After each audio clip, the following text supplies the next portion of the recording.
अभी फेसबुक पे लाइव कहाँ आता है? अभी अभी चालू कर दिया। ये अपना गोपीनाथ गौड़िया मठ हरि कथा उस पर डाला है अभी। अच्छा, उस पे डाला है, ठीक है। तो हम लोग अभी साउथ इंडिया में हैं। इससे पहले हम तमिलनाडु, आंध्र प्रदेश, तिरुपति गए थे, बेंगलोर कथा हुआ। तो ट्रांसलेशन करते रहते थे, तो जो लिखा था उसमें कुछ पढ़ने का कोशिश करता हूँ कि गुरुदेव ने इंग्लिश में कथा किया, कोई बोल रहा था हिंदी में बताइए, तो वही कोशिश करता हूँ। पहले प्रार्थना फिर कथा शुरू करता हूँ। ओम अज्ञानतिमिरान्धस्य ज्ञानाञ्जनशलाखया चक्षुरुन्मिलितमेन तस्मै श्रीगुरुवे नमः। हे कृष्णा करुणा सिन्धु दीनबन्धु जगत्पते गोपेशा गोपिका कान्ता राधा कान्ता नमोस्तुते। तप्त कांचन गौरांगी राधे वृंदावनेश्वरी ऋषभानुसुते देवी प्रणमामि हरिप्रिये। श्री कृष्णा चैतन्य प्रभु नित्यानंदा श्री अद्वैत गदाधरा श्रीवासादि गौरभक्त वृंदा। हरे कृष्णा कृष्ण कृष्ण हरे हरे, हरे राम राम राम हरे हरे। पहले तो मैं यहाँ इस स्थान पे है, हम अभी उडुपी यानी चांद बोलते, चांद को उडुपा बोलते हैं, एक संस्कृत में नाम। तो चंद्रदेव ने यहाँ शिव जी की तपस्या की थी। तो यहाँ एक शिव जी का मंदिर है जिसे कहते हैं चंद्रमौलेश्वर। वहाँ की विशेषता यह है कि जो शिवलिंग है वो दिन में 3 कलर बदलता है, रंग बदलता है। नीला, हरा और सीमेंट का कलर बोलते हैं ना, ऐसे दिन में 3 समय में 3 रंग होते हैं शिवलिंग का। ऐसे ही एक विशेषता है उस मंदिर की। फिर यही हमारे एक आचार्य हुए मध्वाचार्य, कलयुग के। अंदर जाने तो नहीं देते, सुना है बस। यहाँ के मंदिर और उत्तर भारत, नॉर्थ इंडिया में फ़र्क ये है कि साउथ में जो मंदिर का गर्भगृह होता है, भगवान का जो विग्रह, और जो दर्शन करने जाते हैं उसमें बहुत दूरी होती है। और विशेष करके केरल, उडुपी, यहाँ अंदर लाइट वगैरह नहीं रहता है, यानी दीप का ज्योति तो उतना क्लियरली दिखाई नहीं देता है। कहने का मतलब वो एक ट्रेडिशनल, क्या बोलते हैं, पुराने, उसी से चला रहे मंदिर। तो यहाँ और एक हमारे आचार्य हुए मध्वाचार्य, कलयुग के 4 संप्रदाय हम कहते हैं, श्री, ब्रह्म, रुद्र और कुमार। इसमें ब्रह्म संप्रदाय, हमारे संप्रदाय के आचार्य कलयुग के मध्वाचार्य, उनका जन्म स्थान है उडुपी। यानी यहाँ से 14 किलोमीटर दूर पर पाजक क्षेत्र बोल के है, वहाँ मध्वाचार्य का जन्म स्थान है। मैं जाऊँगा तो बीच में फ़ोटो वगैरह लूँगा। वो 1000 साल पुराना घर है मध्वाचार्य का अभी भी। अंदर तो फ़ोटो नहीं लेते, बाहर से तो ले सकते हैं फ़ोटो। देखेंगे, जहाँ भी हुआ कोशिश करेंगे फ़ोटो लेने का। तो एक तो ये मध्वाचार्य का जन्म स्थान। तो मध्वाचार्य के जो माता पिता थे उनको बहुत साल तक संतान नहीं हुई थी। तो वे दुखी रहते थे कि संतान नहीं है। और यहाँ एक शिव जी का मंदिर है अनंतेश्वर, तो वहाँ उन्होंने प्रार्थना की और उनकी कृपा से ही ये मध्वाचार्य का अवतार हुआ बोलते हैं। मध्वाचार्य ने 14 साल की उम्र में संन्यास लिया, यानी 13 साल की उम्र में उन्होंने अपने माता पिता से अपनी इच्छा प्रकट की कि मैं संन्यास लेना चाहता हूँ। माता पिता तो बहुत उम्र हो गया था, तो उनको तो दुख हुआ कि तुम संन्यास ले लोगे तो हमारा क्या होगा। तो इन्होंने एक प्रस्ताव रखा कि आपकी और एक संतान होगी तो आप मुझे संन्यास लेने देंगे क्या। तो उन्होंने कहा हाँ क्यों नहीं, क्योंकि ये इस संतान के लिए इतनी उम्र हो गई, उनको तो सपने में भी ख्याल नहीं था कि उनकी और एक संतान हो सकती है। मगर मध्वाचार्य जो है, जो हम वायुदेव कहते हैं या हनुमान या भीम, उनके अवतार है। तो उन्होंने कुछ ऐसा चमत्कार किया कि अगले साल, यानी जब ये 14 साल के थे, इनके माता पिता को और एक संतान हुई, तो वे अब घर छोड़कर चले गए, संन्यास लिया। तो कोई मायावादी से संन्यास ले लिया और तभी एक बार गुरु की सेवा कर रहे थे कि मुझे जरा भगवान के बारे में बताइए। तो गुरु जी कहते हैं कि अगर हम सही तरीके से साधना करेंगे तो हम भी भगवान बन जाएंगे। मायावादी प्रचार ऐसा ही होता है, मायावादी खुद भगवान बनने की कोशिश करता है। मध्वाचार्य को बात पसंद नहीं आई कि हम भगवान बन सकते हैं, कैसी बात हुई। तो गुरु से बात बढ़ गई, तो उन्होंने जैसे एक ईसी चेयर आता है ना, एक चेयर, ऐसे पैर लंबा करके बैठे थे गुरु, और ये अपने उनकी पैरों पाद सेवा कर रहे थे, उनको ऐसे ही धकेल दिया अपने गुरु को और बोला तू मेरा गुरु नहीं है, आज से हम कभी भगवान नहीं बन सकते। जीव जीव होता है, आत्मा आत्मा होती है, परमात्मा परमात्मा होता है। बस गुस्से में निकल पड़े सारे भारत में गुरु की खोज में, और आखिर में बद्रीनाथ माना। अगर आप कोई गए हो बद्रीनाथ में, बद्रीनाथ से 6 किलोमीटर ऊपर पड़ता है माना, जहाँ पर वेद व्यास जी रहते हैं। वेद व्यास को कलयुग में नित्यानंद प्रभु भी मिले थे, शंकराचार्य भी मिले थे, और मध्वाचार्य तो बहुत साल वहाँ रहकर उनसे शिक्षा लेकर उनको गुरु स्वीकार किया। इसीलिए हमारी गुरु परंपरा जब हम कीर्तन करते हैं तो कृष्णा होते चतुर्मुख, कृष्ण से ब्रह्मा, ब्रह्मा से नारद जी, नारद जी से वेदव्यास, और वेदव्यास से मध्वाचार्य, उनसे दीक्षा लिया, उनसे शिक्षा ली, और फिर भारत में वैष्णव धर्म का प्रचार किया। और एक चमत्कार तो ये हुआ कि जब मध्वाचार्य एक बार गोदावरी नदी के किनारे आंध्र प्रदेश में प्रचार कर रहे थे, तब उनके पूर्व गुरु ने आके अभी इनसे दीक्षा लिया। मध्वाचार्य ने पहले जिनसे दीक्षा लिया था, मैंने कहा जो मायावादी थे, उनसे उन्होंने आके अभी मध्वाचार्य से दीक्षा लिया और अपनी गलती को स्वीकारा कि जीव कभी भगवान नहीं बन सकता है।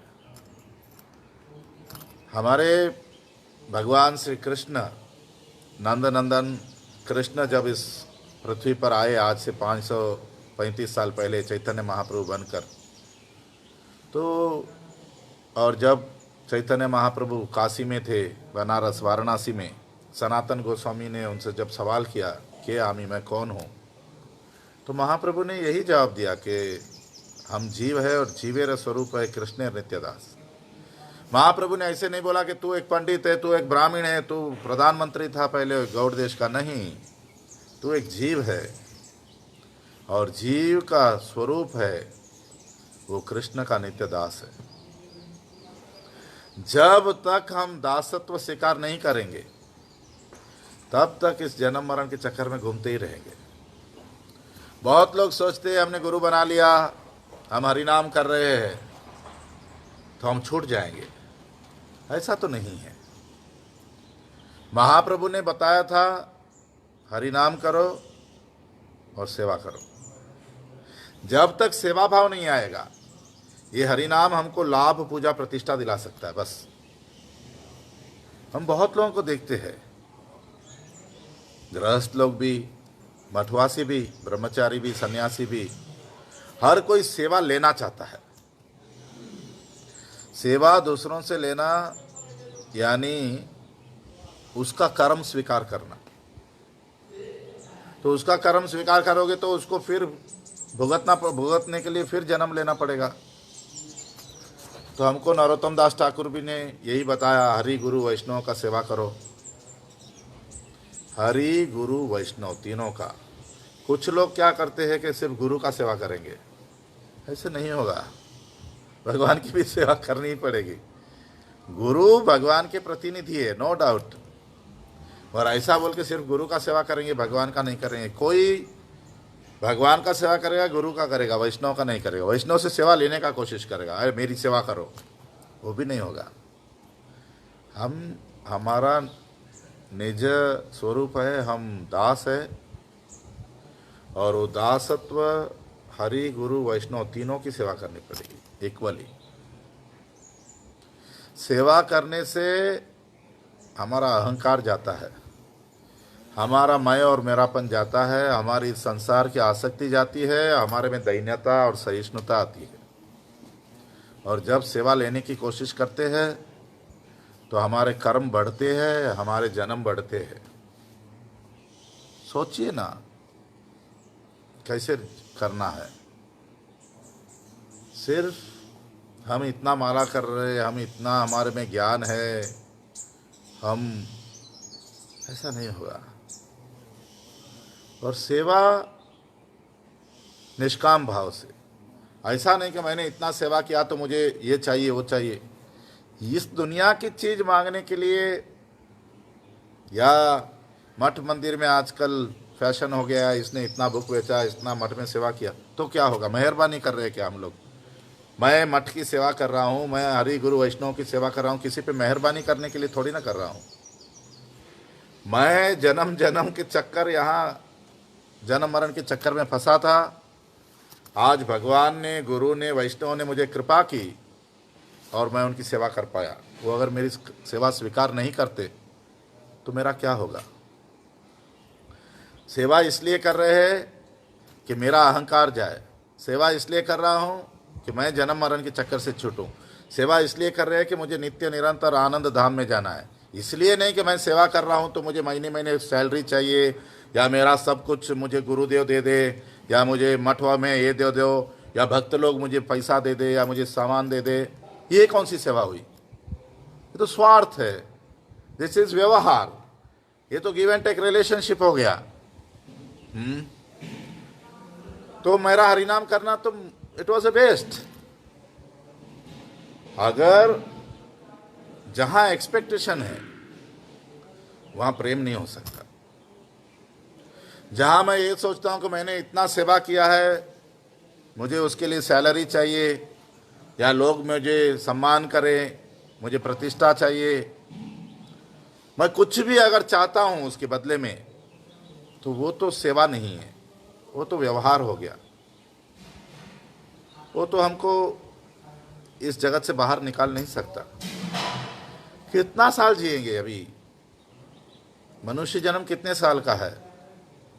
देखो 100 साल समझ लो ना, 100 साल जिएंगे।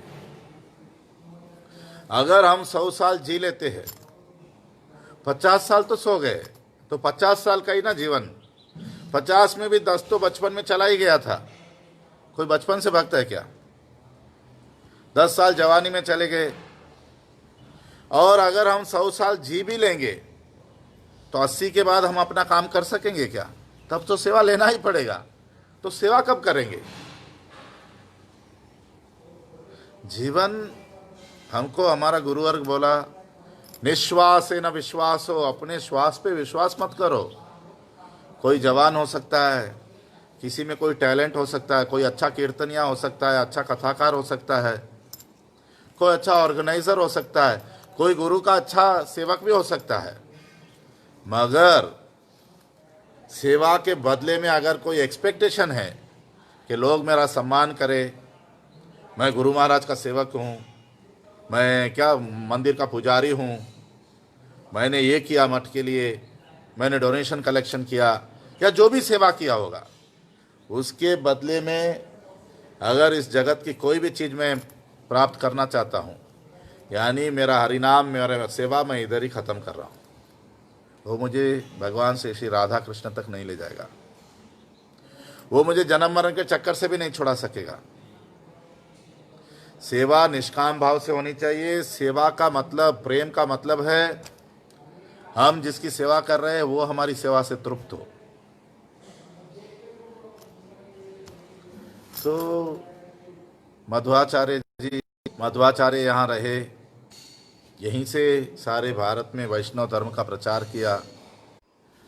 मध्वाचार्य ने देखा कि आगे चलकर ये मेरे शिष्य, कलयुग है ना, तो उन्होंने 8 मठ बनाए, यानी 8 लोगों को आचार्य बनाया कि एवरी 2 ईयर्स एक का बारी आएगा। 8 मठ बना दिया, छोटा छोटा। मूल मठ बनाया उडुपी में, श्री कृष्ण मठ। कृष्ण मठ बिल्डिंग बन गया। यहाँ साउथ में हर मंदिर के साथ एक तालाब होता है, पुष्करणी कहते हैं। तालाब भी बन गया, किचन बन गया, सब कुछ बन गया। भगवान का विग्रह स्थापित नहीं हुआ था। सब लोग पूछ रहे थे कि उनके शिष्य लोग भी अलग अलग आर्किटेक्ट, स्कल्प्टर्स क्या बोलते हैं, जो मूर्ति बनाता है, विग्रह बनाता है, ऐसे लोगों को ले आ रहे थे। वो आर्टिस्ट भी अलग अलग विग्रह दिखा रहे थे, ड्राइंग दिखा रहे थे। कोई मध्वाचार्य को पसंद नहीं आ रहा था। एक दिन मध्वाचार्य उडुपी से 5 किलोमीटर की दूरी पर मलपे बोल के स्थान है, जो बीच है, सी बीच, समुद्र किनारे बैठकर गायत्री कर रहे थे। और बहुत जोर से हवा शुरू हो गई, साइक्लोन जैसा। और एक जहाज आ रहा था जो जैसे डूबने जैसा हो गया। जहाज का कैप्टन बहुत कोशिश कर रहा है कि जहाज को बचा लो।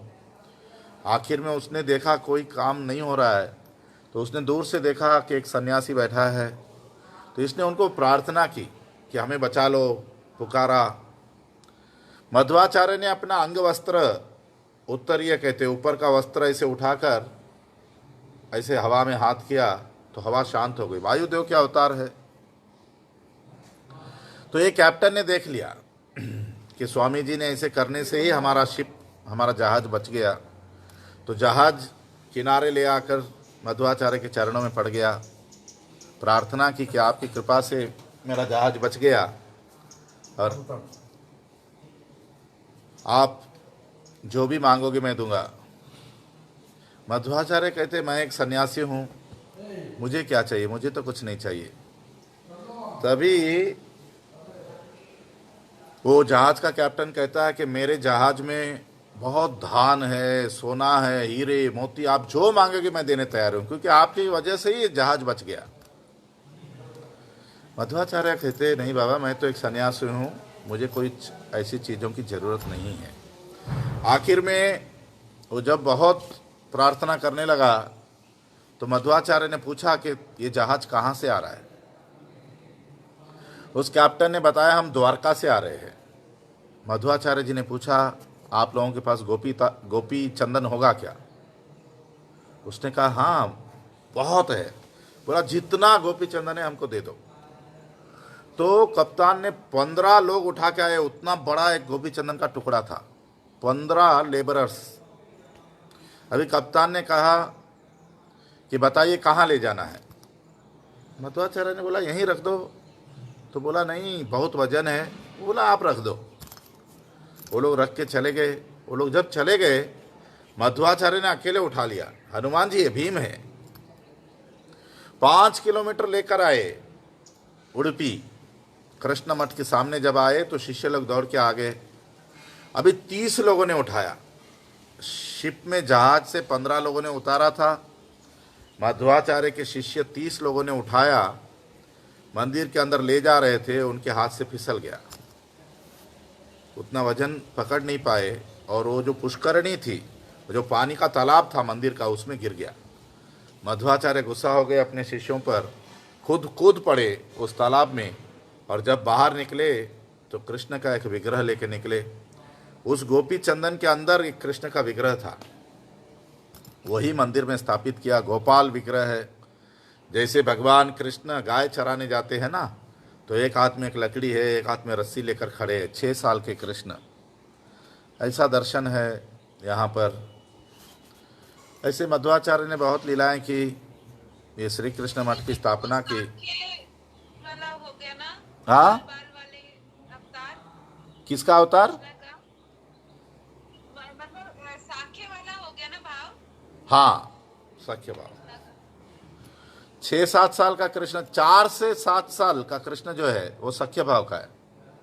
बकासुर को मारा, अगासुर को मारा, ये सब लीला। कालिया नाग पे नाच रहा है, ये कृष्ण। गोवर्धनधारी, गोवर्धन उठाया तब तक। और वो गोपाल, क्या बोलते हैं, लड्डू गोपाल, वो होता है पूतना को मारा, तृणावर्त को मारा, वो माखन चोरी किया, मिट्टी खाया, वो कृष्ण। और आपका कृष्ण वो बिना राधा के नहीं, तो साथ में राधा चाहिए। 16 साल का कृष्ण, 15 साल की राधा, रासलीला वाला कृष्ण। तो ऐसे अलग अलग भाव में अलग अलग दिखते हैं कृष्ण। तो ये जो उडुपी है, यहाँ बहुत सारे चैतन्य महाप्रभु भी यहाँ आए थे। हमारे और एक गुरुवर्ग माधवेंद्र पुरीपाद यहाँ से संन्यास लिया था उन्होंने, और वहीं से माधवेंद्रपुरी के बाद ही प्रेम भक्ति का शुरुआत होता है। बाकी चैतन्य चरितामृत में ये जो उडुपी वालों को तत्ववादी बताया। तत्ववादी, तत्ववादी का मतलब है शांत रस का भक्त। शांत रस यानी वे विग्रह को भगवान मानते हैं, सेवा नहीं करते, उनकी सेवा बिल्कुल बेकार होती है। मगर भगवान में पूर्ण विश्वास है, भगवान के अच्छे कीर्तन करेंगे, नाचेंगे, गाएंगे, खाएंगे, सब करेंगे, सेवा नहीं करेंगे। इनको शांत रस बोला गया। तो ये भाव है, ज़्यादा द्वारका वाला भाव है, ऐश्वर्य भाव भी है, वृंदावन वाला भाव भी नहीं है इनमें। ये लोग द्वारका को ज़्यादा महात्म्य देते हैं। ठीक है, क्या करें, एक एक का एक एक भाव है।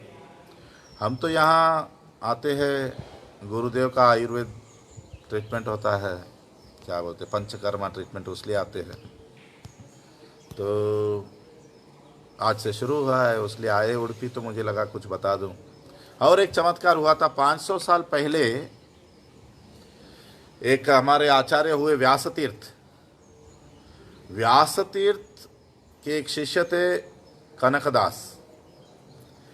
ये जो कनकदास थे, ये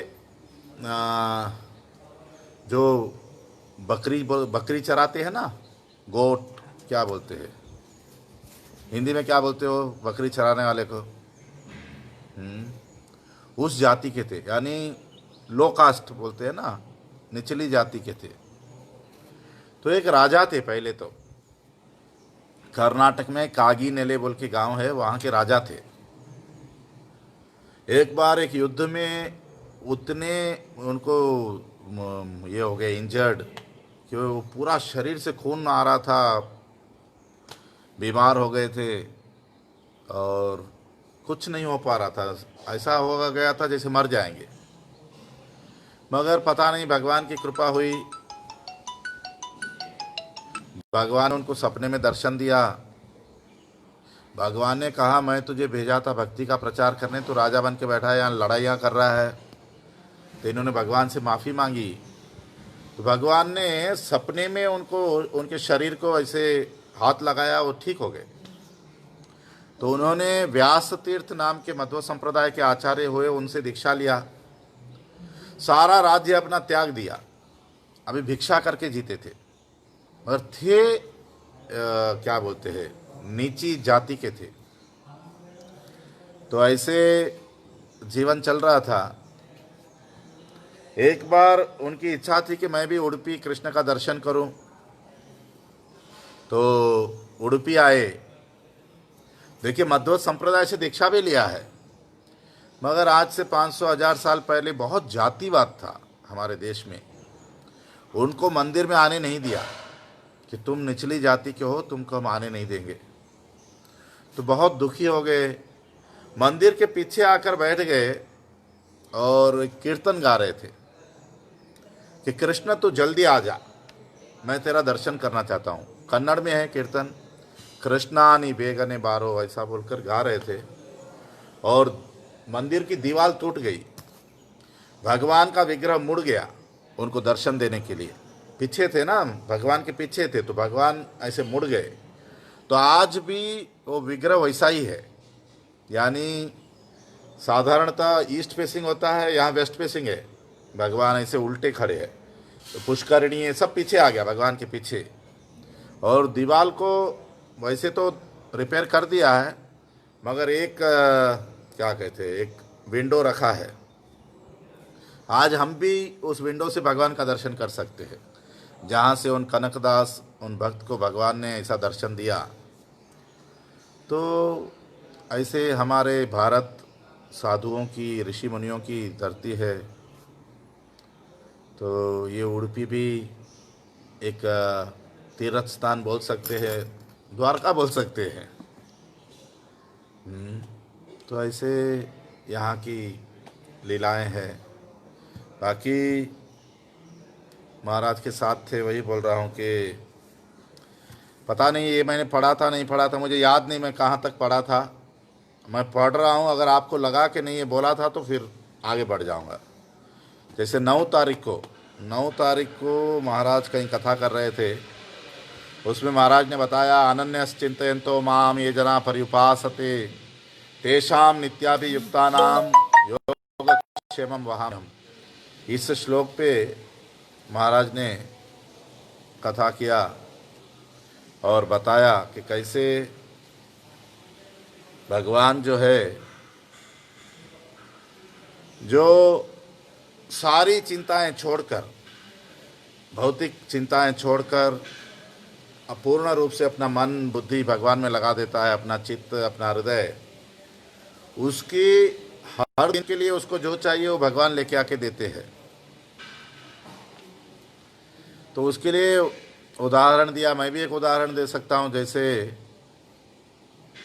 स्कंद पुराण में महाप्रभु महाराज ने भी बहुत बार सुनाया है, स्कंद पुराण में भी आता है। चैतन्य महाप्रभु ने भी सनातन गोस्वामी को सुनाया था। क्या हुआ, नारद जी एक बार त्रिवेणी संगम नहाने के लिए जा रहे थे इलाहाबाद, और रास्ते में जंगल में देखा कि बहुत जानवर ऐसे मरे नहीं हैं, मगर उनको किसी ने ऐसा तीर लगाया है कि वे तड़प रहे हैं।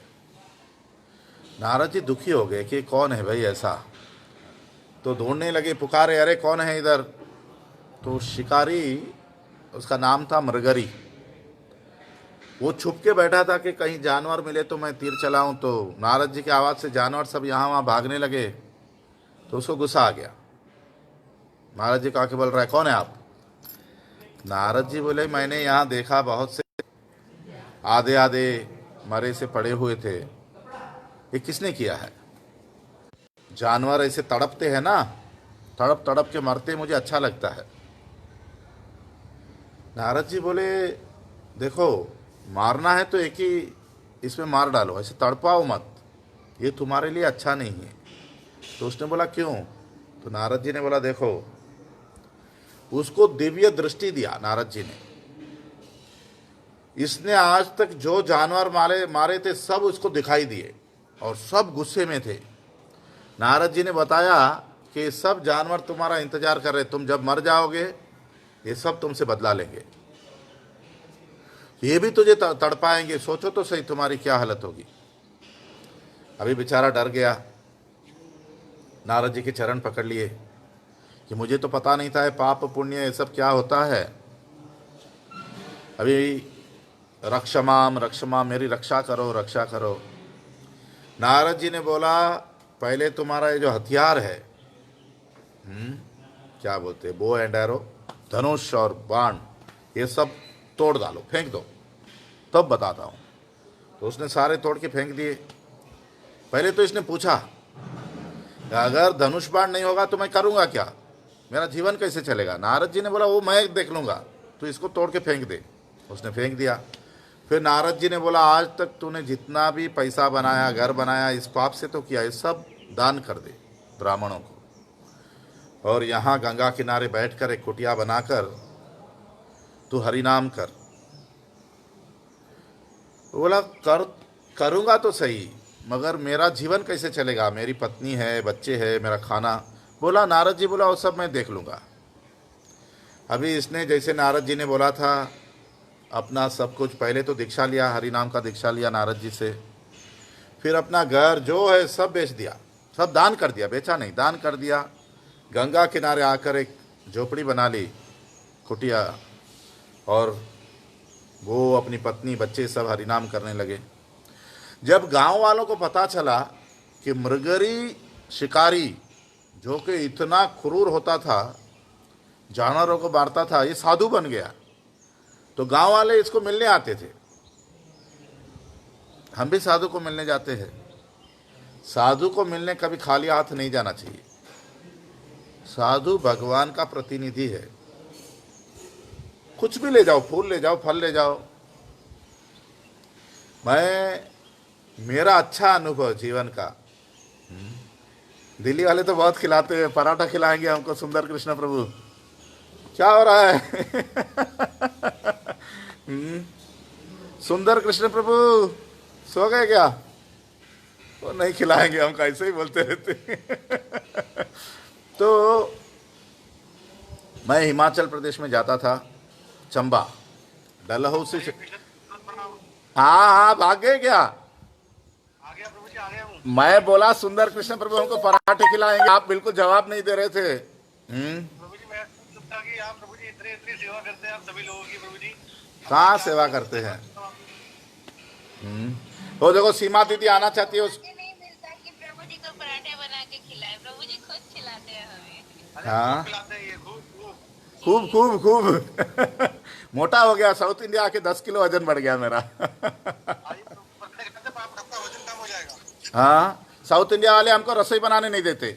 हमारे साउथ इंडिया के सब भक्त ब्राह्मण, सब हाई कास्ट के हैं, मुझे रसोई बनाने नहीं देते। इसलिए अभी वो लोग जो खिला रहे थे खा रहा था मैं। तो मैं हिमाचल जाता था। हिमाचल में चंबा बोल के शहर है, डलहौसी से भी 50 किलोमीटर ऊपर है, और वहाँ से भी 24 किलोमीटर ऊपर जाता था। चखलू बोल के गांव, चखलू, पूरा पहाड़ों में ऐसे। मगर मैंने देखा जो भी हमको मिलने आता था, फल फूल, अखरोट का सीजन होगा, अखरोट, बादाम, बहुत सारा, खाली हाथ मैंने कभी किसी को नहीं देखा। यानी कहने का मतलब, मंदिर जाते हो, कोई साधु को देखने जाते हो, साधु है तो आप अगर हमको समझते हो साधु है या कोई साधु है, तो खाली हाथ नहीं जाना चाहिए, फल फूल कुछ लेके जाना चाहिए। तो ये जो है मृगरी, जो कि एक शिकारी था, क्रूर शिकारी था, जो जानवरों को तड़पा तड़पा के मारता था, ये जब साधु बन गया, ये बात जब गांव में पता चली, तो गांव के लोग उसको मिलने आते थे। तो कुछ न कुछ लेके आते थे, कोई धान लेके आता था, कोई दाल लेके आता था, कोई फल फूल, इतना आता था कि वो खा नहीं पाता था उतना। देखो आजकल तो क्या हो गया, साधु मांगना शुरू कर दिया। कलयुग में साधु भिखारी बन गया। साधु मांग रहा है, अरे दो बाबा, इधर दो, हमको दो। ये विग्रह दे के मांग रहा है, कोई कपड़ा दिखा के मांग रहा है, कोई उसी लिए साधु बन रहा है। कोई सन्यास ले लेता है, चलो हमको लोग देगा, प्रणामी देगा। तो भगवान पे विश्वास कहाँ है? मांगता है वो साधु नहीं है, वो तो भिखारी है। कपड़े से कोई साधु थोड़ी ना बनेगा। साधु भगवान के भरोसे रहता है, लोगों के भरोसे नहीं। उसको भगवान पे विश्वास नहीं तो हमको कैसे विश्वास आएगा? तो ये मृगरी को इतना आने लगा, वो उतना खा नहीं पाता था। एक दिन नारद जी, ये स्कंद पुराण से बोल रहा हूं, ये चैतन्य चरितमृत में भी आया, इतिहास है भारत का, कि एक क्रूर सन्यासी, नारद जी का संग मिला, साधु संग, उसने अपना हिंसा छोड़ दिया, हरिनाम करने लगा। उसके पास इतना खाना आता था वो खा नहीं पाता था। एक दिन नारद जी अपने मित्र, पर्वत मुनि है, उनके मित्र है, उनको लेकर मृगरी को मिलने आए। मृगरी को जब पता चला कि नारद जी आ रहे, मेरे गुरुदेव आ रहे, मृगरी भागने लगा। हम क्या करते हैं कि आने दो गुरु को मेरे घर क्यों नहीं आते गुरु जी, मेरे घर पे क्यों नहीं लेके आते, हमारा पकाया हुआ क्यों नहीं खिलाते महाराज को सब खिलाना चाहते, खाओ भाई, बस हमने खिला दिया, उद्धार हो गया हमारा। तो सेवा ऐसा नहीं होता है। आज सुबह में गुरुदेव ने प्रभुपाद उपदेशामृत से एक ग्रंथ है, प्रभुपाद उपदेशामृत, जिसमें 500 सवाल अलग अलग लोगों ने किया था, उसका जवाब दिया है प्रभुपाद जी ने। उसमें से पहला सवाल पढ़ा, भजन का रहस्य कौन जान सकता है? ए गुरुदेव कॉलिंग यू, भजन का रहस्य कौन जान सकता है? प्रभुपाद जी जवाब दे रहे हैं, भजन का रहस्य ग्रंथ शास्त्र पढ़ने से नहीं पता चलता। बहुत लोग सोचते हैं हम गीता पढ़ेंगे, भागवत पढ़ेंगे, हमारे गौड़िया मठ में तो क्या क्या ग्रंथ लेके ढूंढ ढूंढ के पढ़ते रहते हैं। प्रभुपाद जी कहते हैं कि जो रूपानुग भक्त है, यानी स्वरूप दामोदर, फिर 6 गोस्वामी, रूप सनातन, जीव गोस्वामी, रघुनाथ भट्ट गोस्वामी, रघुनाथ दास गोस्वामी, गोपाल भट्ट गोस्वामी, फिर उनके पीछे जो गुरुवर्ग आया, यानी हम रूपानुग भक्ति कर रहे हैं। स्वरूप दामोदर राधा कृष्ण की लीला में ललिता सखी, गौड़ीय संप्रदाय का गुरुवर्ग ललिता सखी के अनुगत्य में है, ललिता देवी के कैंप का है, कुंज का। तो ये जो गुरुवर्ग है सब रूपानुग है। रूप गोस्वामी जो बताया उस बात को ये कर रहे हैं। तो जो भक्त अपने गुरु की सेवा पूर्ण रूप से करता है, गुरु की इच्छा समझकर करता है, अपनी इच्छा से नहीं। हम कुछ पकाते सोचते गुरु महाराज मेरा बनाया हुआ खाए, अरे तुम्हारा बनाया उनको पसंद है नहीं है वो चीज़, पहले हो तो सोचो, ऐसे ही खिला दोगे क्या? एक्सपेरिमेंट करते लोग, हम तो ये सोच चल रहा है, हमारा जो भी टैलेंट है हम दिखाना चाहते हैं कि हम कितना आइटम बना सकते हैं, हमने क्या क्या नया नया सीखा है क्या रहे हो? कोई भी आदमी बीमार पड़ जाएगा 10 दिन में, ऐसा खिलाते हो लोग। तो खुद बाद में बोलते हैं क्या खिला रहे, मेरा पेट पत्थर जैसा हो रहा है। तो पेट तुम पत्थर करते हो गुरु का, और तुम सोचते हो गुरु महाराज ने मेरे घर में इतना खाया। सेवा ऐसा नहीं होता है। सेवा, हम जिसकी सेवा कर रहे हैं वो तृप्त होना चाहिए। तो यहाँ गुरुदेव बोल रहे हैं कि रूपानुग भक्त जो है, गुरुवर्ग है, उनकी सेवा जो प्रेम से करता है, उनकी इच्छा के अनुसार करता है, ऐसा भक्त ही भजन का रहस्य समझ सकता है। ग्रंथ पढ़ने से ज्ञान आता है, भक्ति नहीं। तो ऐसे बातें चल रही थी। तो ये मृगरी जो है, शिकारी जो अभी साधु बन गया है, इसको जब पता चला कि मेरे गुरुदेव आ रहे हैं, तो ये भागता हुआ उनका स्वागत करने गया। तो जब जा रहा है तो रास्ते में अपना उत्तरी बोलते हैं ना, पहले तो देखो ऐसे सिया हुआ कपड़ा नहीं पहनते थे, साधु को पहनना भी नहीं चाहिए। साधु के लिए 2 वस्त्र बताया गया, साधु कभी एक वस्त्र भी नहीं पहनना चाहिए। बहुत लोग सोचते हैं कि बस हमने ये पहन लिया हो गया, ऐसा नहीं।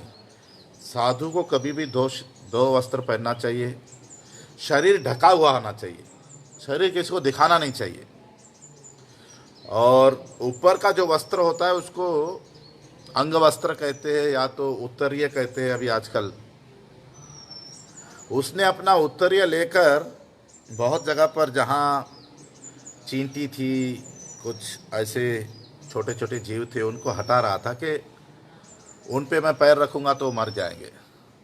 तो नारद जी बहुत खुश हो गए कि जब मैंने इसको पहली बार मिला था ये ऐसे जानवरों को मार रहा था कि उनको तड़पा रहा था, और आज इसमें इतनी अच्छाई आ गई कि वो किसी चींटी को भी कुचलना नहीं चाहता है।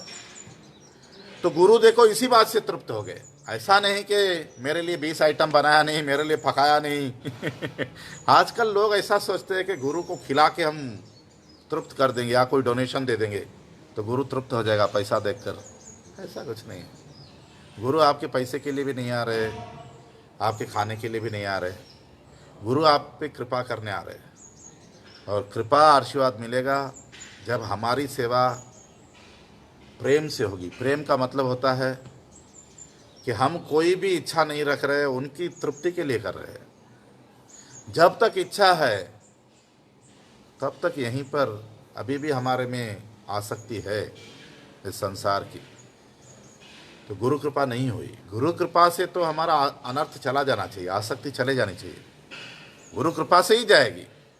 तो हमारे सेवा में कुछ कमी है, उसका मतलब जिस दिन हम गुरु को तृप्त कर देंगे या गुरु ने हमारी सेवा स्वीकार कर लिया, हमारा संसार का आसक्ति चला गया बस। आर कब निताय चांदेर करुणा होई बे, संसार वासना मोरा कभी तुच्छ होबे। नित्यानंद प्रभु की कृपा के बिना हमारे संसार की आसक्ति कभी नहीं जा सकती। हमारे नित्यानंद प्रभु हमारे गुरुदेव, नित्यानंद प्रभु गुरुदेव के रूप में हमारे पास प्रकट हुए हैं। अगर हमारी सेवा स्वीकार कर देंगे जिस दिन, हमारी सारी आसक्ति खत्म और हम सब अनर्थ में फंसे हुए हैं। हमारा अभी भी मैं और मेरापन गया नहीं। अभी भी हम गुरु की सेवा करते हुए भी कुछ भौतिक इच्छा रखा है। तो नारद जी सिर्फ मृगरिका जो आ रहा है वो देख के ही खुश हो गए, यानी मृगरी की आसक्ति हटा दी। मृगरी ले आया है अपनी कुटिया में नारद जी और पर्वत मुनि को, नाच रहा है मृगरी, उसको बाहर का होश नहीं है, आंसू आ रहे हैं, हरिनाम कर रहा है। बोला गुरुदेव आप मेरे घर आए, मैं खुश हो गया। फिर नारद जी पूछे कैसे चल रहा है, खाना पीना कुछ प्रॉब्लम है? मृगरी बोलता है गुरुदेव इतना मत भेजो, हम नहीं खा पाते, बहुत आ रहा है, ज्यादा आ रहा है बोल रहा है। गुरु कृपा हो जाएगी, कृष्ण की कृपा हो जाएगी, अपने आप आएगा, ढूंढना नहीं पड़ेगा। हमारा अनुभव है, अपने आप आता है, मांगते नहीं है, देते हैं लोग, ले जाओ। तो गुरुदेव ने और एक उदाहरण दिया श्रीवास पंडित का। श्रीवास पंडित का परिवार बहुत बड़ा था। ये लोग 4 भाई थे, फिर बहुत लोग थे परिवार में। तो एक दिन चैतन्य महाप्रभु ने उनसे कहा, वो कुछ काम नहीं करते थे और अयाचक वृत्ति करते थे। अयाचक वृत्ति होता है किसी से मांगना नहीं, कोई देके जाएगा उसी से घर चलाते थे। तो एक दिन महाप्रभु ने कहा कि श्रीवास तुम्हारा इतना बड़ा परिवार, तुम कुछ काम करते नहीं, ये तो अच्छा नहीं, तुम कुछ काम करो। श्रीवास पंडित बोले हम कोई काम नहीं करेंगे। तो बोला अगर कभी खाना नहीं मिलेगा तो क्या करोगे? श्रीवास पंडित ने 3 ताली बजाई। महाप्रभु ने बोला इसका क्या मतलब? श्रीवास पंडित ने बोला 1, 2 और 3 दिन अगर उपवास हुआ, खाना नहीं मिला, मैं गंगा में डूब के मर जाऊंगा, शरीर त्याग कर दूंगा। महाप्रभु में भगवान वाला आवेश आ गया और कहते हैं श्रीवास एक दिन ऐसा आ सकता है कि लक्ष्मी देवी घर घर जाके भीख मांगेगी, मगर तू कभी भूखा नहीं रहेगा। देखो, एक भक्त और भगवान का संबंध क्या है। भगवान बोल रहे हैं, ये कौन है? गौर नारायण। चैतन्य भागवत में जो विष्णु प्रिया और लक्ष्मी प्रिया के साथ जो महाप्रभु है, उनमें नारायण का आवेश है। जो गदाधर पंडित के साथ है वो कृष्ण है, नंदनंदन कृष्ण। जो विष्णु प्रिया और लक्ष्मी प्रिया यानी श्रीदेवी और भूदेवी, धरती देवी, धरती माँ और लक्ष्मी, उनका नाथ नारायण का आवेश है। गौर नारायण कहते हैं उनको। उनमें वो नारायण वाला आवेश आ गया। वो अपनी पत्नी के बारे में बोल रहे हैं कि लक्ष्मी हो सकता है कि कभी घर घर जाके भीख मांगे, तू कभी भूखा नहीं रहेगा। अपने भक्त के लिए भगवान कितना बात बोल देते हैं। तो सिर्फ बात बोलना नहीं, हमारे जैसा थोड़ी होती है भगवान की बात। फिर गुरुदेव ने उदाहरण दिया, अर्जुन मिश्र या अर्जुन पंडा कहते हैं, या उनको गीता पंडा भी बोलते थे। उड़ीसा में कृष्ण के एक भक्त हुए, उनको गीता पंडा कहते थे क्योंकि वो गीता पारायण करते थे।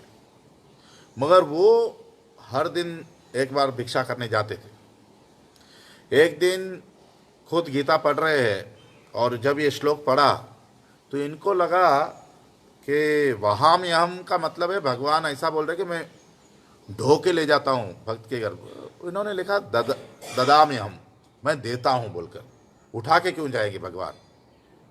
तो ऐसे एक क्रॉस मार दिया वहाम यहम पर और ददाम यहम कर दिया और फिर गए भिक्षा करने। उस दिन ये अर्जुन पंडा या अर्जुन मिश्रा, गीता पंडा जा रहा है, कोई घर में उसको भिक्षा नहीं मिल रही है। यहाँ उसके घर पर दो बालक आए, एक काला एक गोरा, इतना सामान उठा के आए हैं। तो उनकी पत्नी ने दरवाज़ा खोला, बोला क्या है, कौन हो? तो इन्होंने बताया आपके पतिदेव ने भेजा है सब सामान, दाल चावल आटा सब्जियां फल, इतना था। बोली अरे यहाँ रख दो, बोली एक जगह पे रखवा दिया। बोला इतना सामान तुम लोगों के हाथ में भेजा भगवान ने, मेरे पति ने, उसमें दया जैसा चीज़ नहीं है क्या? फिर वो जो काले सर का लड़का था उसके पीठ पर ऐसे चाबुक का निशान था। चाबुक आता ना, चाबुक से किसी ने मारा हो, ऐसा खून के निशान, ऐसे क्रॉस। उसने बोला ये किसने किया? तो बोले आपके पति ने मुझे मारा। बोला क्या हो गया मेरे पति को? दोनों बालकों को अंदर लिया, बोली मैं जरा प्रसाद बना लेती हूँ, मेरे पति आ जाएंगे। पकाया, फिर देखा पतिदेव आए नहीं, पति तो कुछ मिला नहीं है, घर घर जा रहे हैं। तो इसने इन दोनों बच्चों को पहले खिला दिया और बोला आप लोग आराम करो, मेरे पतिदेव आएंगे फिर बात करते हैं। तो ये दोनों यहाँ आइए, पति बोलता है आई एम वेरी सॉरी, मैं बहुत दुखी हूँ, आज कुछ नहीं मिला। बोला कुछ नहीं मिला?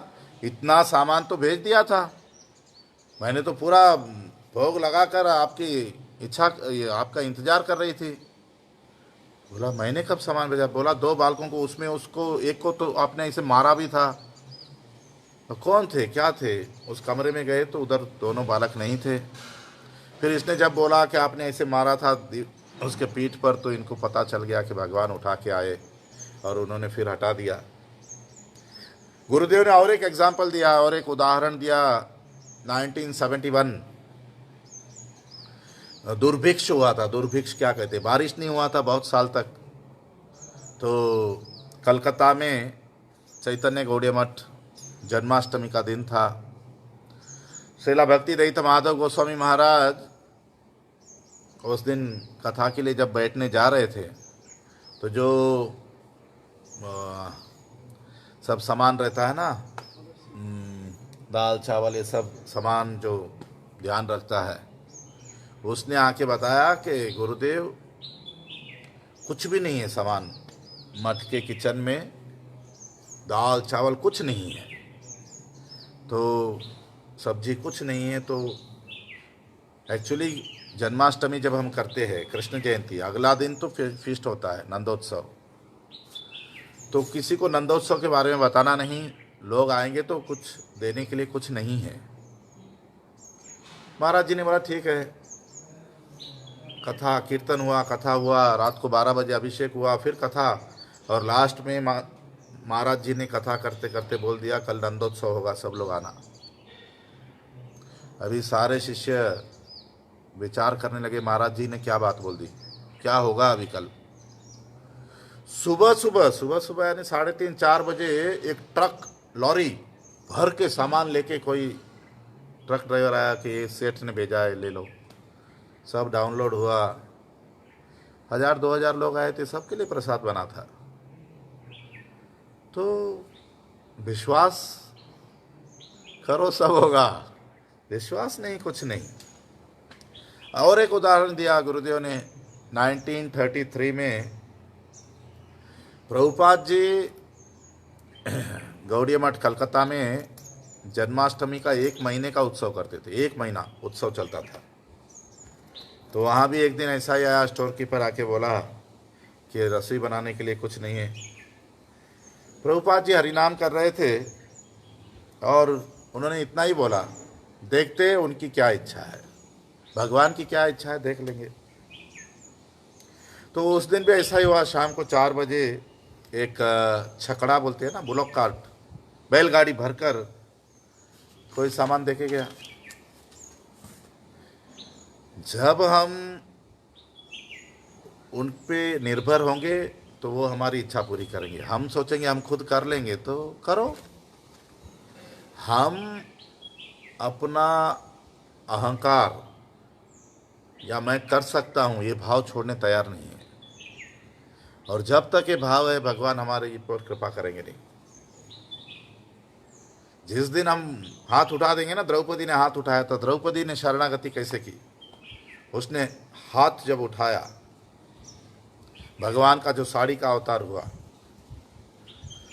वो जो गैम्बलिंग हुआ था, भरी सभा में द्रौपदी की साड़ी उतारने की कोशिश की।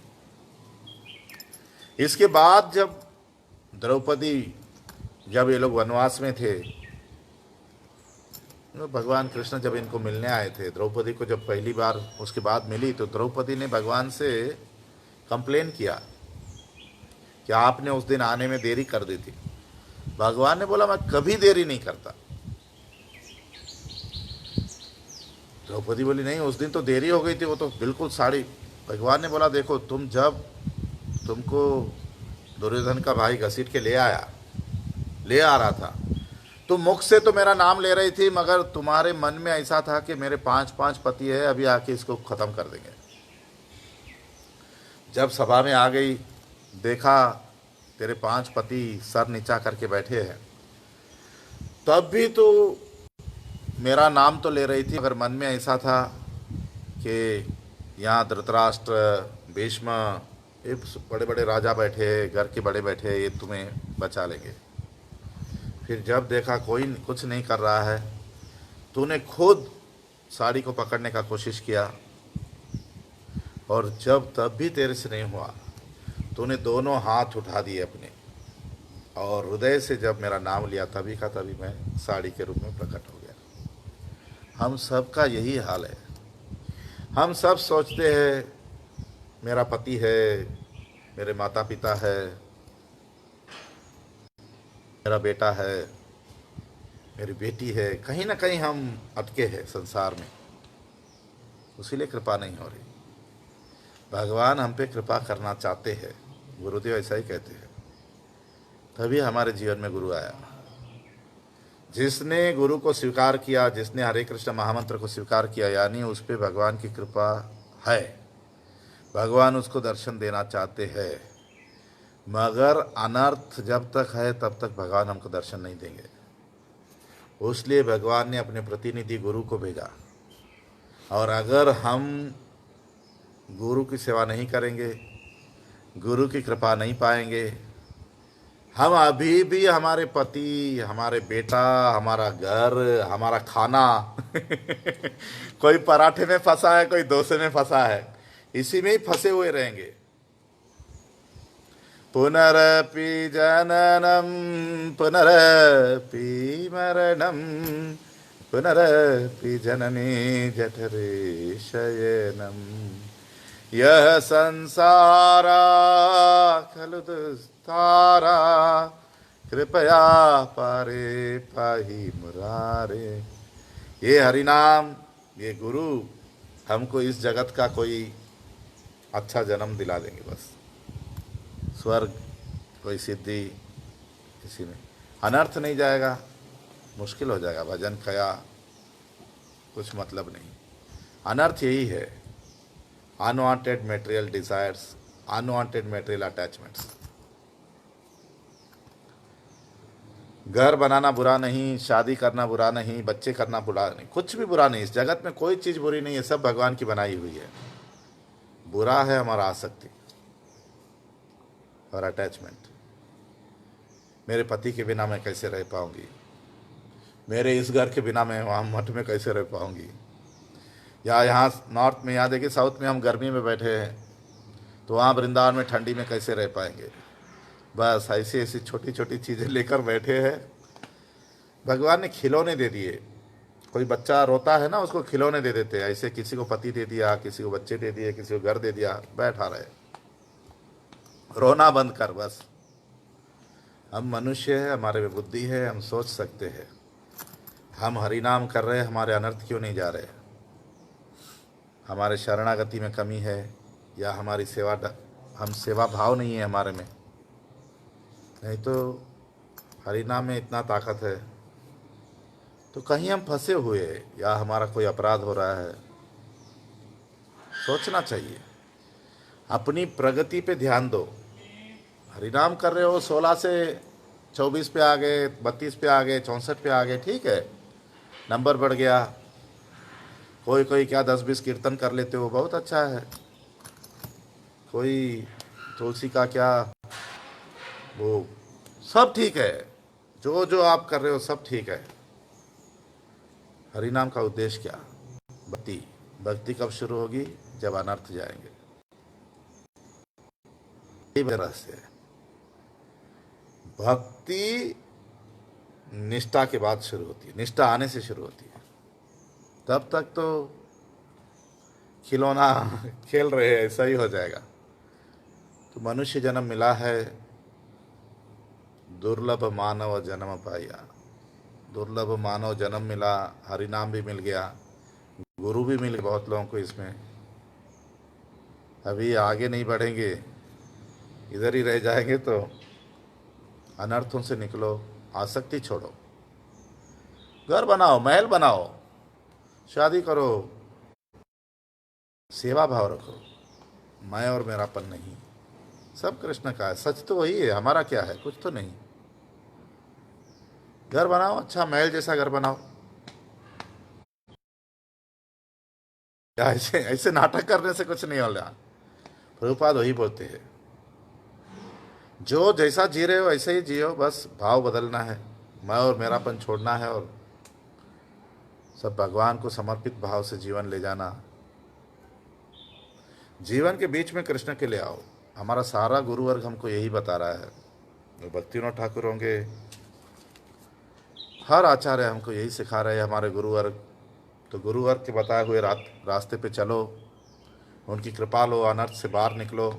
कथा तो चलती रहेगी। समय हो रहा है मेरा, यहाँ 30 लोग इंतज़ार कर रहे हैं। मैं कथा बंद करूँगा तब उनको खाना मिलेगा। किसी का कोई सवाल है पूछ लो, यानी क्वेश्चंस, यानी डाउट्स। प्रभु जी, अभी जो निष्ठा के बारे में कह रहे थे, उसी के बारे में थोड़ा बताइए कि निष्ठा हमें कैसे पता चलेगा कि हमारा शुरू हो गया है? क्या चीज़ शुरू है? कैसे समझे इसको? आसक्ति। हमारी निष्ठा आ गई है, हम कैसे समझे? निष्ठा में 4 चीज जाएगा, 4 चीज आएगा। रूप गोस्वामी पाद तो ऐसा बताया। निष्ठा आने पे भक्ति रसामृत सिंधु में बता रहे हैं 4 कलेश चले जाएंगे। पहला, प्रारब्ध कर्म मिट जाएगा, जल जाएगा, बोल रहे, भस्म हो जाएगा। अभी हम प्रारब्ध कर्म को अनुभव कर रहे हैं। हमारे बहुत कर्तव्य है, मेरा बेटे का शादी करना है, बेटी का पढ़ाई करना है, ये सब बैठे हैं ना, ये सब निकल जाएगा, सब अपने आप हट जाएगा। दूसरा, अप्रारब्ध कर्म, अभी भी आगे कुछ आने वाला है। निष्ठा आ जाएगा, कुछ आने वाला नहीं, कुछ जाने वाला नहीं। अपनी इच्छा से जियो, जो करना है करो, नहीं करना नहीं करेंगे। तीसरा, हम सब के हृदय में एक पाप का बीज है, वो बीज जल जाएगा। यानी आप पाप करने का कोशिश करेंगे तो भी पाप नहीं होगा आपसे, कभी पाप नहीं होगा आपसे। चौथा, हमारे में अभी भी अज्ञान है, अज्ञान चला जाएगा। सब कुछ पता रहेगा, कुछ पता नहीं ऐसा नहीं। दिव्य ज्ञान हृदय प्रकाशिता, गुरु की कृपा हो जाएगी, दिव्य ज्ञान आ जाएगा हृदय में। वहां का ज्ञान, यहां का नहीं। 4 कलेश जाएगा, 4 शुभदा बोला रूप गोस्वामी पाद, 4 शुभ आ जाएगा जीवन में। पहला, जीवे दया, हर जीव के ऊपर दया भाव आ जाएगा। हिंदू, मुस्लिम, क्रिश्चियन, सांप, कुत्ता, शेर, किसी के ऊपर भी द्वेष नहीं, सब पे दया भाव। दूसरा, निष्ठावान जिस जीव को चाहे कृष्ण गुरु के चरण में ले आ सकेगा। तीसरा, सारे दैविक गुण आ जाएंगे उसमें। भगवद गीता में 12वें अध्याय में 13 से 20 8 श्लोकों में कृष्ण ने बोला है उसको जो पसंद है। या देवहूति माता को कपिल भगवान ने बोला है साधु कैसा होता है। या तो कपिल उद्धव को कृष्ण ने 28 गुण बताए साधु के, श्रीमद् भागवतम 11वें स्कंद में। या तो चैतन्य महाप्रभु ने सनातन गोस्वामी को वैष्णव के 26 गुण बताए, हमारे साधना संपद में दिया है। वो गुण सब आ जाएंगे, सब अपने आप। और चौथा, निष्ठा वाला भक्त सदैव आनंद में रहता है, सुख भी नहीं, दुख भी नहीं, दिन भी नहीं, रात भी नहीं, जो भी है सब चल रहा है, वो सदैव आनंद में रहेगा। यही निष्ठा का श्रील रूप गोस्वामी पाद ने बताया। तो आज की कथा यहीं समाप्त करते हैं, आगे कल फिर चलते रहेगा। हरि बोल, दंडवत प्रणाम। पुष्पा जी, हम पे गुस्सा मत करिएगा। पद्मावती जी, मीना जी, सुंदर कृष्ण प्रभु जी भाग गए, फिर सुंदर कृष्ण भाग गए। हाँ, प्रभा जी, दंडवत प्रणाम।